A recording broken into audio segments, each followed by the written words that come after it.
HS 2024 সালের প্রথম প্রশ্নটি হলো এ এবং বি দুটি ভেক্টর, যেখানে এ ভেক্টরের মান হচ্ছে √3, বি ভেক্টরের মান হচ্ছে 2 এবং A vector dot B vector equal to √6। তাহলে এ ভেক্টর এবং বি ভেক্টরের মধ্যবর্তী কোণ আমাদের নির্ণয় করতে হবে। অর্থাৎ আমাদের এ এবং বি ভেক্টরের মধ্যবর্তী অ্যাঙ্গেল নির্ণয় করতে হবে। এই অঙ্কটির সমাধান করার জন্য যে সূত্রটি প্রয়োজন হবে সেটা আমরা প্রথমে জেনে নেব।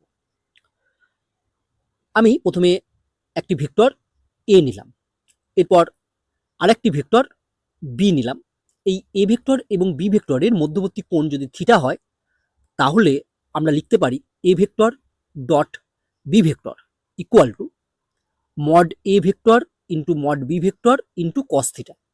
তাহলে এখান থেকে আমরা implies cos theta equal to কি লিখতে পারবো? কস থিটা ইকুয়াল টু আমরা লিখতে পারবো A vector dot B vector by mod A vector into mod B vector.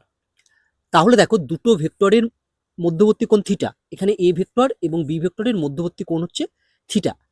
তাহলে আমরা লিখতে পারবো দেখো cos theta equal to A vector dot B vector by mod A vector into mod B vector.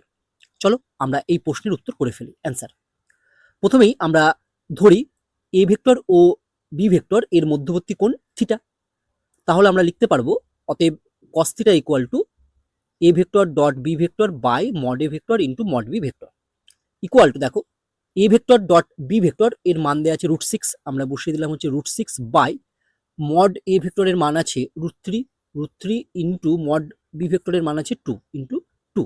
এবার এটাকে আমরা সিম্পলিফিকেশন করবো equal to দেখো 6 কে আমরা লিখতে পারি 3 ইন্টু 2। তাহলে আমরা এক্ষেত্রে √6 কে কি লিখতে পারবো? √6 কে লিখতে পারবো √3 ইন্টু √2 বাই √3, আর এই 2 কে আমরা লিখতে পারবো √2 ইন্টু √2।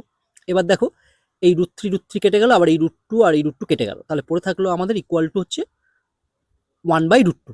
তাহলে আমরা পেলাম cos থিটা ইকুয়াল টু 1/√2। অতএব আমরা লিখতে পারবো cos থিটা ইকুয়াল টু দেখো আমরা পেয়েছি 1/√2। 1/√2 cos কত ডিগ্রির মান?